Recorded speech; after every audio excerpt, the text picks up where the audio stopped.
Hello, and welcome to Turkish Films channel. Today we're going to be doing a chess video. That's why the chessboard's up here. We're playing it in 1937. I'm currently 1926, down from almost 2000, which is very sad. Again, I haven't made a video in a while, so it's going to be a little bit weird getting back into it. This is the Bowdler attack, as you can see, which is considered, it's not dubious, it's just kind of weird. So his bishop, I want to attack it and do the Noah's Ark trick. The problem is this move kind of stops the Noah's Ark trick. I still think that a3, b5 is good against the bishop because he can't go here. So my bishop will develop on, it's like a better fianchetto is the idea. So I'm just prepping the better fianchetto. I think it's worth it. We're still not developed. We made 3 pawn moves. Okay, and now we'll push forward and send the bishop back home. Now we're developing our king side. We're going to do this with our queen side. Now the problem with putting your knight on f6 is he can play e5.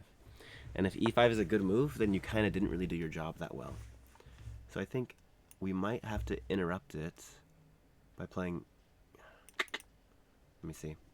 So he can castle soon. I really need to castle. And it's actually okay if I open the center 1 move before castling. Opening it 2 moves before castling is risky bisky. So I don't want to do that. But I think I can push now. Takes. He blocks here, and then I have this spot. I'm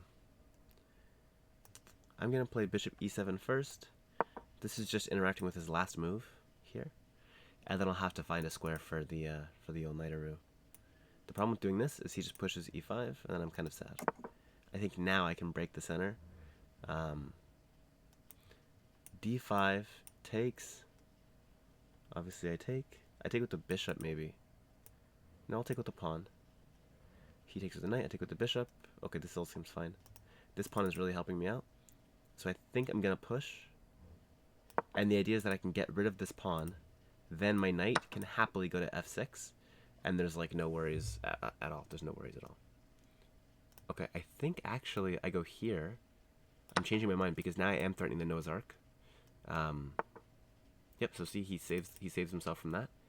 And now I can play knight f6 with no worries. Next move is castles, I think guaranteed. Yeah, I was thinking about what if he plays queen d2 and then he brings this one here. I don't quite understand the purpose of this move. Which is a little bit concerning because you kind of want to know why your opponent is making the moves they're making. He's developing his pieces. Whenever they move the bishop, they're undefending a pawn, but currently there's no way for my queen to get there. Keep in mind, this pawn's in the way, but if I play this move, takes, and then I take the other way, it attacks the bishop and opens up the square. So there's a possibility my queen should go here. Now I'm just going to castle like I said I would.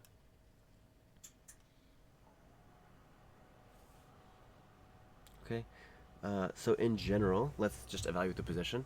I'm behind in development by 1 piece. But also it's his turn. So I'm kind of down 1.5 in development, which is not good. I have more space than he does. I have 3 pawns on the 4th rank, 1 on the 3rd. He only has 2 pawns out. This also means, unfortunately, I think I have more weaknesses than he does. So I think I should play c4. c4 is a good move, because if takes, my bishop gets better, and his bishop gets worse. Then on the next move, I can bring my knight out. So I think I have to play this move. I'm a little bit worried, though, because it opens up the d4 square for his knight. Unfortunately, I can't bring my knight out yet because this pawn I think is insufficiently defended. So we're going to do this. If it's takes, and we trade queens, I think I'm okay with that. Okay, he goes back. And now I have the opportunity to take his queen.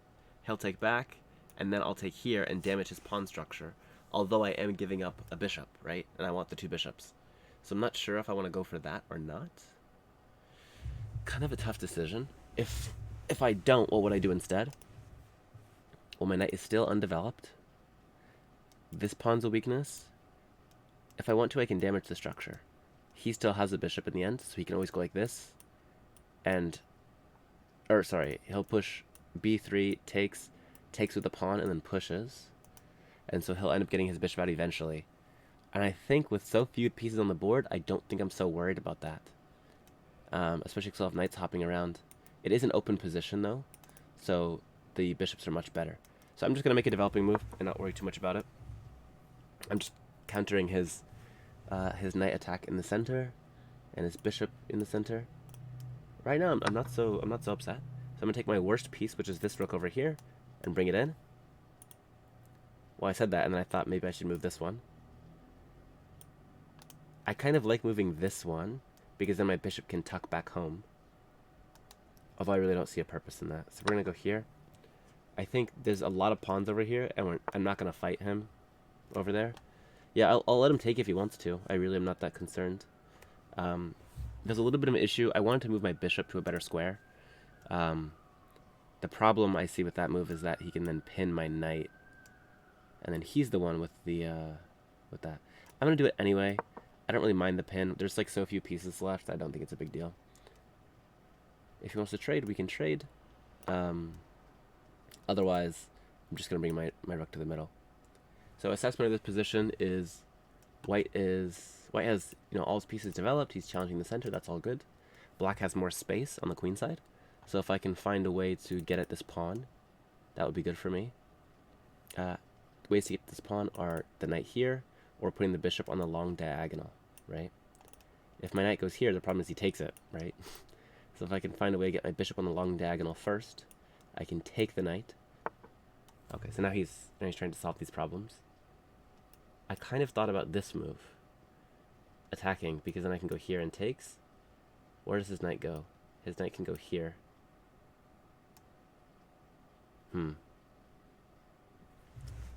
This is a little bit tricky. I don't really want to take that, right? Because if I take it, it'll open up his bishop. Instead, however, if I play b4 and he takes, I take, I'm threatening his knight, and then next move I can push c3 and keep his bishop out of the game forever. Forever. So we'll go here. I just saw he has this move, which attacks my rook.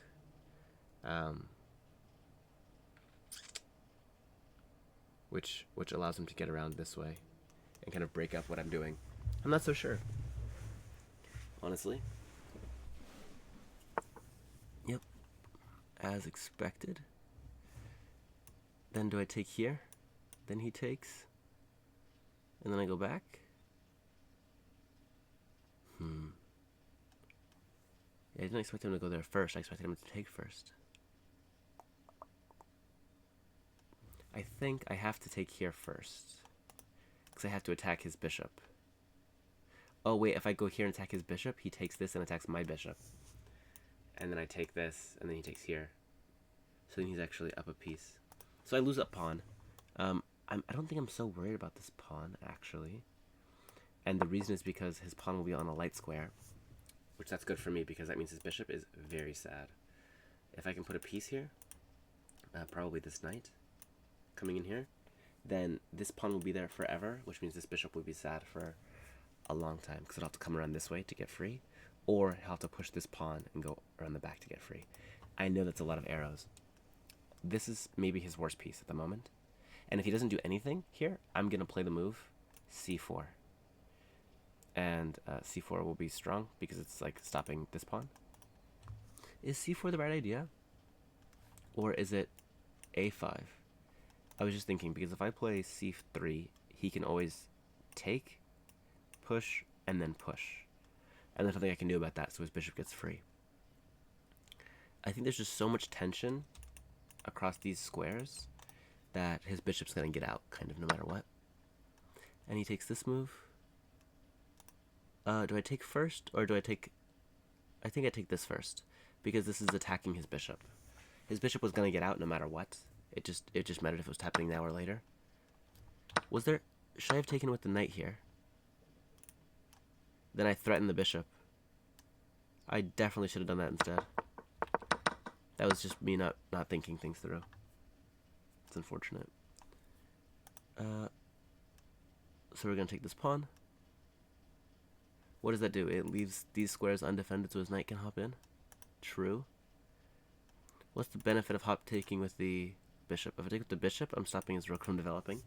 Although there is this tempo gaining move. I like this move because it kind of has the slight positional threat of bishop takes pawn. So who's better now? Well, now it's like way more close to equal, I think, than it was before.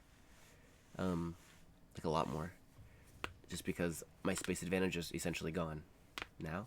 And his worst piece, the white square bishop, is much better than it was before. So if I was him, I'd be considering a move like this to attack my undefended piece. In that position, I probably take, he takes back, I take the rook, he takes back, and then I move this rook to a central square and tuck this back. So let's see if this happens. Do I take this first, or do I just take his rook first? He did kind of like waste a turn, sort of.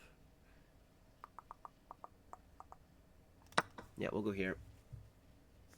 Right now my knight is defending here, so he can't actually take that. Yeah, we're gonna have a problem if he can go here and attack this pawn. I don't know, dude. I kind of just want to take here, he takes back, and then I put my rook here. And we just trade everything.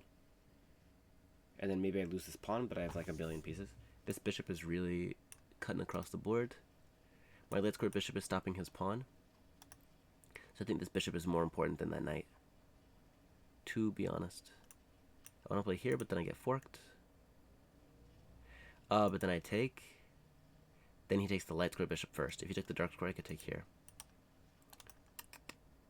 Is there a way to get this to work?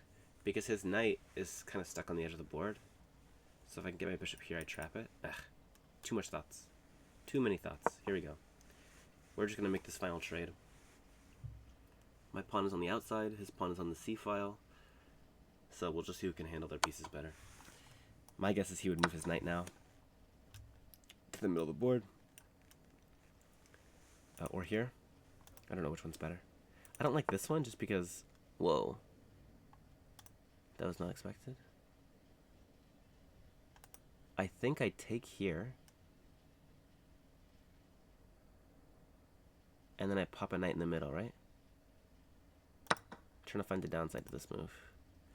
Other than my pawn. My pawn gets kind of a little salty there. Oh, dang it. I was going to play knight here. Whoa. Unexpected. So he let me keep my two bishops. This kind of feels like the ideal situation. Here. Maybe I should have gone here to attack the pawn. Anyway, I'm a little bit nervous in this position. I have a lot less time, so I'm going to play quicker. Basically, this is my weakness. That's his weakness. Yep. So we go back. We're defending it. If he tries to push more, I can just push past him. And then I gotta bring my knight in somehow. My knight's not doing anything. So what's the best plan for my knight? I think my knight should come this way.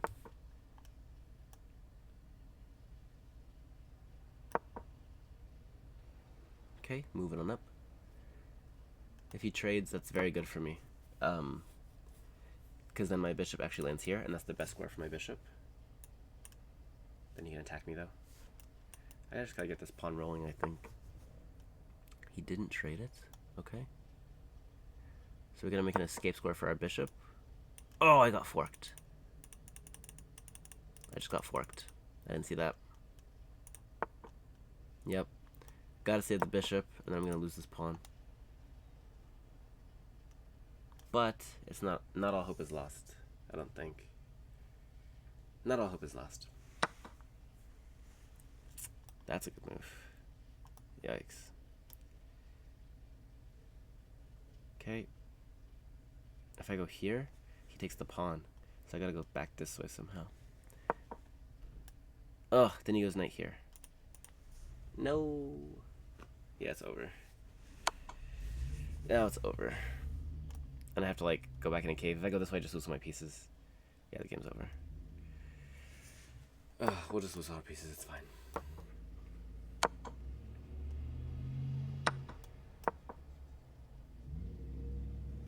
This devolved really quickly.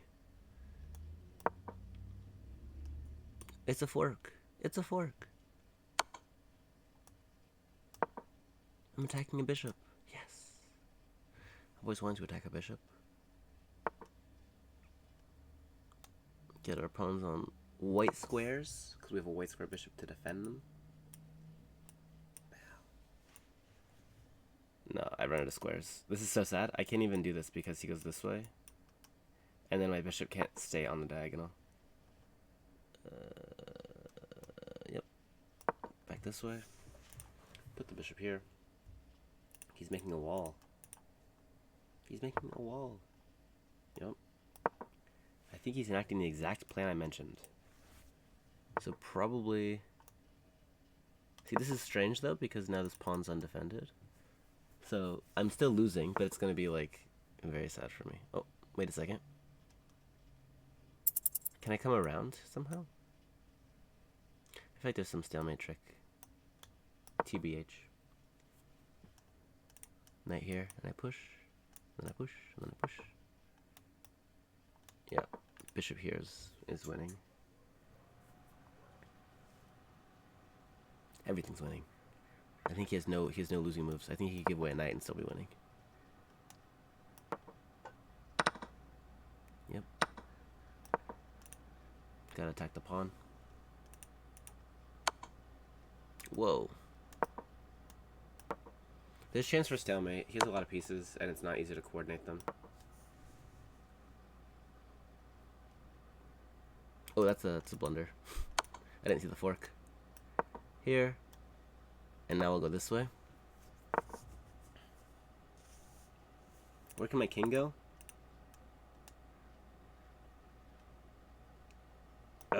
My king can go here. I bet I can get stalemated here. I gotta keep track of what squares I can go to.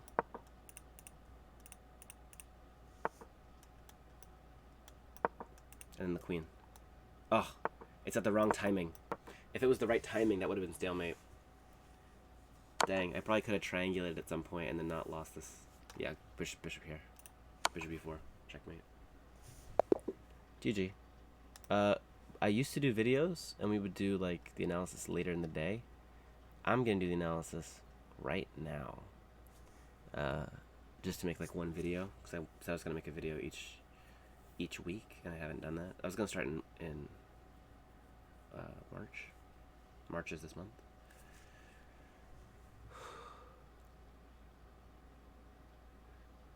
All right, 2 blunders, 2 mistakes. That's pretty good. Mine gets a 68%. Not to be confused with another number of similar magnitude.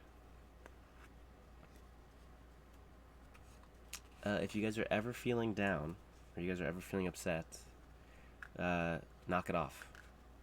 Stop doing that. Yeah, that's all. Alright, here's the analysis. Like Hikaru and Magnus and like Levon, these guys, the chess.com analysis is like so useless to them. Because they see things so deep and they like know all the ideas, and so this can't tell them anything they didn't already know or see. Unless it's like some really crazy complicated position. Or it's like 2-minute chess. For me though, I'm not that strong. So I get some of the ideas that computer's saying, or at least I think I do. And other times I'm just baffled. Okay, 81 is not that bad. I mean, it is bad I lost and I blundered multiple times, but... So we'll see. What move do I think gave away the game? Well, I gave away a piece. I got forked. Yeah, so it was probably when I played a5. I'm sure a5 was the worst move. Yeah, the Bowdler, this is fine. Yeah, so I've won a lot more games than I've lost. 724 to 698. So I have played this a lot. I don't play against d3 that often. Yeah, everything's good. Bishop e7, and then d5 was bad. I should have developed my knight first. So if we look at that, if I develop my knight first, I just thought he can play e5. And I didn't like that position. So let's go back a move. I'm not going to do this like crazy deep analysis the whole time, but I'm trying to figure out what the problem with this is. Because then your thought is, okay, well then you can attack it, right, with queen c7, but then he gets bishop f5, and he's fully developed, has a lot of control over the center. My knight is undeveloped, and it's going to be difficult for him to develop. So I'm not sure what the plan here is. Knight h6. See, knight h6 is such a scary move. Now, It's not that scary. I'm like, knight h6. He just takes it, and then now you can't castle. But you kind of can. This d7 pawn, the backward d7 pawn, combined with the structure is actually not that bad to castle behind. Because center pushes just aren't that scary with the d7 pawn. So I think that's the idea. Okay, queen 7. Yep, bishop f4, like I said. And then castles. Oh, knight 8. Let's see what it's saying. It always says knight h6. So I just gotta accept that if I play this order, I'm gonna have a really wonky pawn on d7, and I'm just gonna have to sack the structure. I can't believe it's playing knight h6 with castles. Like, okay, let's just say we play knight h6. My tendency, honestly, would be to play queen c7 first. The idea being after bishop f4, now if he wants to take on h6, he wasted a turn, right? So I'm getting a good move for black. Black has no problem playing queen c7, but white does have a problem playing bishop f4 to h6. And we're not going to look at the computer too much, but just in this position, I think if takes, queenside castles is permissible. So we'll go back a little bit. My computer's a little bit slow right now. Alright, so I played the wrong move. I played d5. It's a mistake. Yep, he should take. He should open the center. My king's there, so he should definitely do that. And I thought rook e1 was better here. Now, if he plays rook e1, can't I take? I don't understand. Oh, wait, queen captures d8? King d8, knight e5. Oh, I see. Okay. So there's some tactical considerations. Remember I just said, haha, Noah's Ark, right? It's not that simple. And the reason is because I haven't defended this square. So you'll see.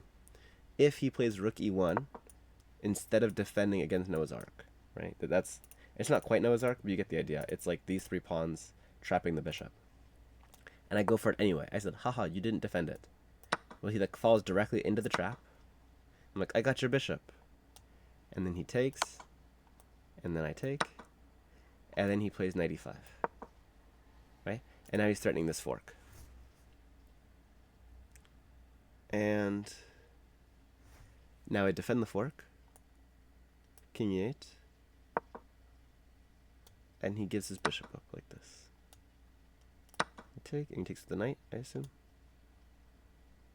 You take with the knight because then you're threatening a fork. And I get out of the fork somehow, presumably. This is where the computer is kind of confusing. So you're falling into Noah's Ark on purpose, getting two pieces for the pawn, because you have all these tactics where your pieces hop around. Now I'm thinking, why don't I just save this? Right? Why don't I just make a move that saves the position? If I go here, then he forks me and wins the rook. So instead I'll go here. And I'm just too open there, or does he just go back and forth? Nope, let's see. King f8. Knight b6. Knight b6 is not a good move, I don't think. It attacks the rook for sure. I think there's just, you gotta bring the bishop out quickly, and you gotta just checkmate right away. Knight a5. Is my bishop trapped? Can't go anywhere here, so I have to go back this way. Or defend it. Now, defending it is a serious option here. Except for one thing. It's a serious option until it's not anymore. Okay, so we gotta go back home. And then it's just like bishop here, right? It's just gotta be a normalish bishop move threatening the rook development. Nope, it's knight d5. And his knights are just chomping my liver. Look at this. This is horrendous. But what is the threat? Because it looks scary, but I don't see the practical issue. I don't want to move my bishop, because then his knight gets in. I don't want to move my knight, because then his knight captures here. So I'm tempted to play a move like this, and then get my knight out. Let's pretend it's okay. He doesn't snap it off. I think he plays here. He definitely plays there, because then it's captures, and on captures, it's a fork. Look at that. I saw it. Bishop f4, and then now we play knight e7 to try to hold off the fork, but I think he just takes it, doesn't he? Which way does he take first? Does he take here first? Knight b6. In all these variations, there's stuff happening. So knight b6 is played. Oh, I like knight b6. Knight b6 is clever. You stop the capture on b6. Knight b6, knight captures here, and then bishop g4. What? Knight b6, bishop g4. Knight b6. Oh, because it's white's turn now. I was like, how does black? Got you. Knight b6, bishop g4. Yeah, bishop g4 is crazy. Okay, this is too complicated. And white's apparently super winning, so we're not going to think about it too much. But this is why you can't do c4 after rook e1. That's the whole point. This is why a3 was bad. Rook e1 is a developing move that you're not cowering in defeat. Basically, my play right here is dubious. I should not have opened the center because rook e1 refutes it. So I got to remember that for the future. When I'm in this position, knight h6 and castles. Don't be tricky. Don't open the center too quickly. Knight f6 is great. Bishop f4 is great. Castles is great. Bishop g3 I thought was strange. He's dropping back, but I didn't particularly see the reason why. And doesn't think he's preparing anything. Okay, c4 is good now.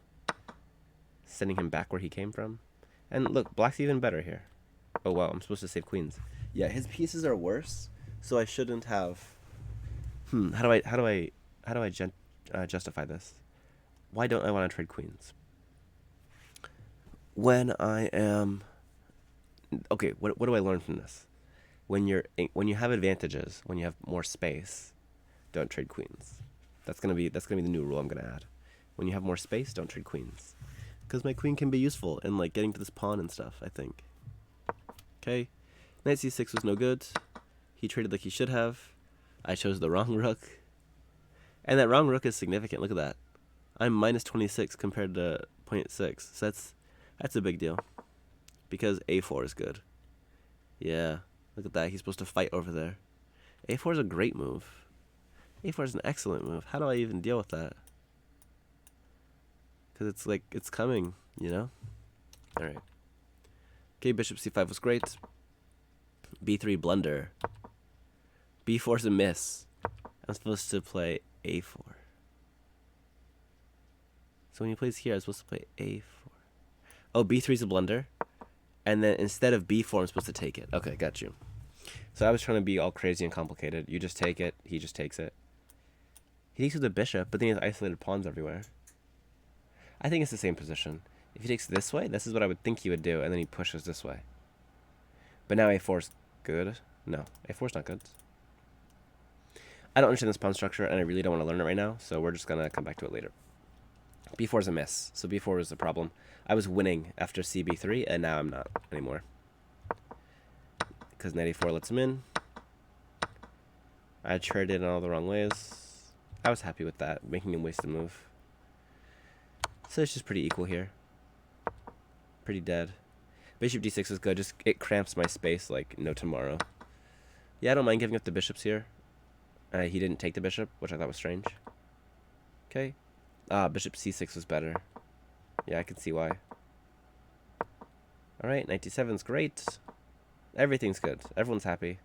And then a5 is a blunder, because you get forked. I just got to see that, like, oh, he's threatening to fork me. And then I have to, like, stop him from doing that, and this is totally fine. This is, notice that these are the squares the knight can go to, and the bishop is cutting all of them off. And he even cuts off a square from the bishop. So this is definitely the way to go. After I move my king, probably f4 is a good move.